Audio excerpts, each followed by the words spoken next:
ऊपर रहम या कृपा करनी है। टीचर तो पढ़ाते हैं, आशीर्वाद तो नहीं करेंगे। आशीर्वाद, कृपा, रहम आदि मांगने से मरना भला। कोई से पैसा भी नहीं मांगना चाहिए। बच्चों को सख्त मना है।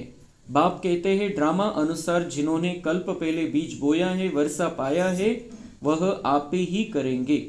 तुम कोई काम के लिए मांगो नहीं, नहीं करेगा तो नहीं पाएगा। मनुष्य दान पुण्य करते हैं तो रिटर्न में मिलता है ना। राजा के घर या साहूकार के पास जन्म होता है। जिनको करना होगा वह आप ही करेंगे, तुमको मांगना नहीं है। कल्प पहले जिन्होंने जितना किया है, ड्रामा उनसे कराएगा। मांगने की क्या दरकार है। बाबा तो कहते रहते हैं हुंडी भरती रहती है सेवा के लिए। हम बच्चों को थोड़ी कहेंगे पैसा दो। भक्ति मार्ग की बात ज्ञान मार्ग में नहीं होती। जिन्होंने कल्प पहले मदद की है वह करते रहेंगे, आप ही कभी मांगना नहीं है। बाबा कहते बच्चे चंदा चीरा तुम इकट्ठा नहीं कर सकते। यह तो सन्यासी लोग करते हैं। भक्ति मार्ग में थोड़ा भी देते हैं, उसका रिटर्न में एक जन्म के लिए मिलता है, या फिर है जन्म जन्मांतर के लिए। तो जन्म जन्मांतर के लिए सब कुछ दे देना अच्छा है ना। इनका तो नाम भोला भंडारी है। तुम पुरुषार्थ करो तो विजय माला में पिरोए जा सकते हो। भंडारा भरपूर, कालकंटक दूर है। ये बैलेंस समझना है। बाबा हमें समझाता है कि तुम मेरे राजा बच्चे हो, तुम महान हो, सर्वशक्तिवान की संतान हो, इस दुनिया के आधार मूर्त हो, तुम देवता हो, तुम लेवता नहीं हो। तर सगळ्यात पहिले बाबांनी सांगितलं आशीर्वाद मांगना नहीं है, कृपा मांगनी नहीं है, रहम मांगना नहीं है।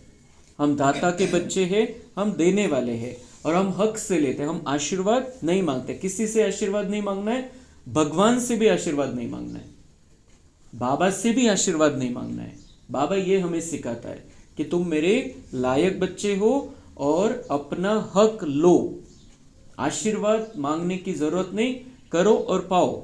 जो पुरुषार्थ करेगा उसका भाग्य बनता जाएगा। आशीर्वाद की जरूरत नहीं। बाबा का आशीर्वाद क्या है? बाबा ज्ञान देता है। ये बाबा का आशीर्वाद है, बाबा की कृपा है, बाबा ज्ञान देता है, रहम की दृष्टि रखता है हम पर। तो ये आशीर्वाद हम ले ही रहे, रोज हर पल ले रहे हैं। लेकिन बाबा से बाबा ये कर दो, ऐसा हो जाना चाहिए, वैसा हो जाना चाहिए, इस बात के लिए आशीर्वाद दे दो, उस बात के लिए आशीर्वाद दे दो, आप कहोगे, आपकी इच्छा होगी तो हो जाएगा। ये सब बातों से हमें निकल जाना है पार। ये भक्ती मार्ग में करते थे हम। मग दुसरी गोष्ट, महत्वाची गोष्ट है पैसा। पैसा बाबा कहते हैं भक्ति मार्ग जैसा तुम मांग नहीं सकते हो। तो ये आशीर्वाद, कृपा या पैसा मांगने से मरना भला। बाबा कहते हैं तुम बच्चे भगवान के बच्चे हो, तुम मांग नहीं सकते हो कि आपको इतना देना है, आपको इतना देना है, आप इतना दो, आप उतना दो। ये हम इस तरीके से भी नहीं कर सकते हैं और कोई किसी के सामने हाथ भी नहीं फैला सकते हैं कि आपको देना चाहिए इतना। बाबा हमें ये सिखाता है कि तुम्हें तुम परिवार हो और परिवार को चला सकते हो। परिवार में मांगते थोड़ी, हम करते हैं खुद से कि ये जरूरत है परिवार की, तो परिवार के लिए मुझे देना है। परिवार में सबका सहयोग की जरूरत होती है, तो वो हम कर सकते हैं। जैसे अभी समझो कुछ काम करना है हमें, या सेंटर को चलाना है। अभी सेंटर पे खर्चा रहता है, लाइट बिल देना है, ये देना है, वो देना है, तो हमारा परिवार है। तो अभी काही कुठं कुठं काय असतं की म्हणजे बऱ्याचशा सेंटरवरती अशी पद्धत आहे की प्रत्येकाने ठरवून घेतलेलं आहे आपलं आपलं की मी 500 रुपये महिना देईल, मी 1000 रुपये महिना देईल, मी 2000 रुपये महिना देईल, मी 300 रुपये महिना देईल। तो वो देते हैं या फिर अपना भंडारे में रोज का डालते हैं, नियम से डालते हैं, या महीने का फिक्स करके डालते हैं। कारण कभी केलं कभी नहीं केलं ऐसा होता है, इसलिए फिक्स कर लेते हैं। तो ये बहुत से सेंटर पर ये सिस्टम कि हम चला रहे हैं इस परिवार को, ये कोई ऊपर से पैसा नहीं आता है, हम अपने परिवार को चला रहे हैं। तो लेकिन ऐसा मांगनी नहीं कि आपको इतना ही देना है, इतना ही करना है। हमको समझ में आता है आता काही काम करायचंय, आपल्याला काही मोठं काम करायचंय, मोठा हॉल बनवायचा है, तो सगळ्यांच्या सहयोगानेच होईल। तो जो हमारा ज्ञान सरोवर बना, जो हमारे कहीं कहीं म्यूजियम बनते हैं, तो सबके सहयोग से ही ये सब संभव होता है। सगळे मिळूनच करतात। पण असं नाही की आपण काही दानाच्या पावत्या घेऊन फिरतोय, की आप दे दो, आप दे दो, आप दे दो, आपको इतना देना आहे, आपको इतना देना आहे. तर परिवारामध्ये आपण सांगू शकतो की हे काम आपल्याला करायचं आहे आणि ज्याला जे सहयोग द्यायचा तो देऊ शकतो. दिलं तर चांगलं, नाही दिलं तर ठीक. जिसको देना होगा, जिसने कल्प पहले दिया है वो ऑटोमेटिक देगा. जिसको सहयोग देना है, जिसने किया है कल्प पहले, वो ऑटोमेटिक करेगा. हमें मांगना नहीं है. ही जी मागणं आहे, भीक मागण्यासारखं, बाबा कहते वो मांगने से मरना भला. जिसको समझ में आता है वो ऑटोमेटिक करेगा, अपना भाग्य बनाएगा.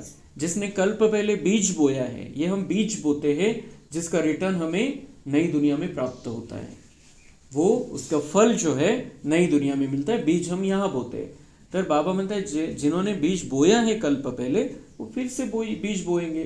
तुम्हें किसी को जबरदस्ती मांगने की जरूरत ही नहीं है. जिसको समझ में आता है उसने करना चाहिए. तो कृपा, आशीर्वाद, रहम, ये हमें मांगना नहीं है, ये सब पर करना है. और जो भी सहयोग हम कर सकते हैं, तन से कर सकते हैं, मन से कर सकते हैं, धन से कर सकते हैं, वो करना है हमें. इसको हम ये जो कार्य है, इस कार्य के हम मदतगार आहे. पण ती इच्छा आणि अपेक्षा आणि कोणी किती दिलं त्या नजरेने कोणाकडे बघायचं, ये बाबा हमें नहीं सिखाता है. हर एक का पार्ट है, हर एक का अपना अपना वो कैपेसिटी है, उस हिसाब से वो करता है. तो हमारी वो नज़र भक्ति मार्ग में क्या रहता है, जो पैसे ज़्यादा देते हैं उनको ज़्यादा बड़ा भक्त मानते हैं. यहाँ पर तो वो है ही नहीं. बाबा कहते हैं आपके पास जो है उसमें से आप जितना ईश्वरीय कार्य में लगा सकते हो, घर संभाल कर वो ईश्वरीय कार्य में सफल कर लो. ऐसे भी तो खत्म हो जाने वाला है. ईश्वरीय कार्य में सफल कर लो, ये बाबा हमें सिखाता है. क्योंकि उसका बाबा कहते हैं कि जो भक्ति मार्ग में थोड़ा करते हैं उसका वो एक जन्म के लिए रिटर्न मिलता है. और यहाँ पर जो कुछ भी आप तन मन धन से सेवा करते हो, मनसा वाचा कर्मणा करते हो, अपना समय श्वास संकल्प लगाते हो, तो उसका रिटर्न 21 जन्म मिलेगा. और लगभग 80-82 जन्मों का बहुत सुंदर भाग्य हम बना रहे हैं उस आधार से. इसलिए ये समझ कर करने की बातें हैं. ये बैलेंस बाबा हमें सिखाता है.